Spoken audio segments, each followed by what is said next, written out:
अस्सलाम वालेकुम नाजरीन। मैं रज़वान रफ़ीक बाजवा रोशन साए वेलफेयर न्यूज़ नेटवर्क की जानब से आपकी खिदमत में हाज़िर हूँ। पाकिस्तान में पानी की स्टोरेज का मसला है जिसके लिए डैम बनाने बहुत ज़रूरी है, उस हवाले से आज आपसे बात की जाएगी। इससे पहले भी इस मसले पर मैं 2-3 बार गुफ्तगू कर चुका हूँ, लेकिन हालिया कुछ रिपोर्ट्स के मुताबिक सूरत हाल बहुत ख़तरनाक होती जा रही है। पाकिस्तान में सैलाब की वजह से जो तबाही आती है उसका सद्देबाब हमारे पास कोई नहीं। इस सैलाब के पानी को किस तरह किसी डैम में जमा करना है, वो डैम हमारे पास नहीं है। और होता यह है कि जब भी सैलाब आता है तो पानी मुख्तलिफ शहरों में तबाही मचाता हुआ फिर वो समुंदर में चला जाता है, और इस तरह पाकिस्तान का एक बड़ा रकबा जहाँ फसलें तैयार होती हैं वो तबाह हो जाता है, और इससे मुल्की मईशत पर बहुत बुरे असरात पड़ते हैं। अभी एक रिपोर्ट के मुताबिक आज से 56 साल पहले, ये एक अखबारी रिपोर्ट है और उसमें इस बात का जिक्र किया गया कि आलमी बैंक ने 56 साल कबल पाकिस्तान में तकरीबन 26 डैम बनाने का मंसूबा हुकूमत पाकिस्तान को दिया था, और वर्ल्ड बैंक की तरफ से ये यकीन दहानी करवाई गई थी कि अगर हुकूमत पाकिस्तान इन डैम्स की फिजिबिलिटी बनाए तो वर्ल्ड बैंक और दूसरे अदारे उसके फंड्स भी मुहैया करेंगे। लेकिन वो फाइल सर्द खाने में पड़ी रही और किसी भी हुक्मरान ने उसे पढ़ने की ज़हमत ही गवारा नहीं की। क़याम पाकिस्तान के बाद जो 2 बड़े डैम बने, मंगला डैम और तरबेला डैम, और कुछ छोटे छोटे डैम जो जिनकी तादाद बहुत कम है वो बनाए गए, जिससे मुल्क की ज़रूरियात, जो बिजली की ज़रूरियात है ख़ास तौर पे, वो पूरी नहीं हुई। उस वजह से हमें प्राइवेट बिजली घर की जो कंपनी है उनसे मुआहदा तय करना पड़ा, और महंगी बिजली जो है वो दी गई, जिससे अवाम पे बोझ पड़ा। और जब अवाम पे ये बोझ मुंतकिल हुआ तो यकीनी तौर पर जो कारोबारी हजरात हैं उन्होंने वो कास्ट बिजली की महंगी होने की वजह से अपनी जो भी प्रोडक्ट थी वो उनकी कीमतें बढ़ा दी, और फिर ये दोबारा अवाम पर ही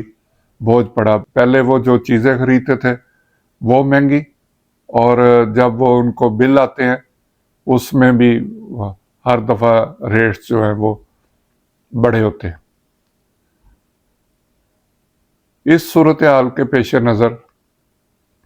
अब इस बात की कोताही का किसे जिम्मेदार करार दिया जाएगा। आज अगर हम वर्ल्ड बैंक से बात करेंगे तो वो हमें हरगिज़ फंड्स देने पे राज़ी नहीं होंगे, क्योंकि हमारे हुक्मरानों का गैर संजीदा रवैया उनके लिए बाइसे हैरत भी था और परेशानी भी थी कि एक मुल्क को वो 26 डैम के लिए, आप ज़रा सोचें, 26 डैम के लिए वो फंड्स मुहैया करने को तैयार है, लेकिन यहाँ किसी ने उस पर गौर ही नहीं किया। अगर आज वो 26 डैम जो हैं وہ تیار ہو چکے ہوتے تو پاکستان میں کسان بھی خوشحال ہوتا، بجلی کی قیمتیں بھی بہت زیادہ کم ہوتی، مہنگائی نے سر نہ ڈھایا ہوتا اور عوام پرسکون زندگی گزارتے۔ اس رپورٹ کے مطابق میں آپ کو بتاتا چلوں کہ مختلف جو دریا ہیں ان میں جو ڈیم بنائے جانے تھے ان میں دریائے سندھ پر 5 مقامات پر ڈیم تعمیر کیے جا سکتے تھے، اسی طرح دریائے جہلم پر 2 مقامات پر، جبکہ دریائے چناب پر چنوٹ کے مقام پر ڈیم تعمیر کیا جا سکتا تھا، لیکن کیونکہ کسی حکومت نے اس تجویز پر غور نہیں کیا اور ہم آج بجلی جو مہنگی بھی ہے لیکن جب موسم گرم ہو یا سرد لوگوں کو غیر اعلانیہ لوڈ شیڈنگ کا سامنا کرنا پڑتا ہے۔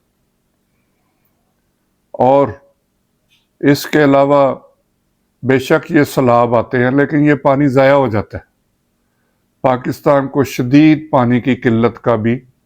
سامنا ہے، زمینیں بنجر ہو رہی ہیں، اور اگر یہی صورتحال رہی اور ہم نے پانی کی سٹوریج کے مسئلے کو حل نہ کیا تو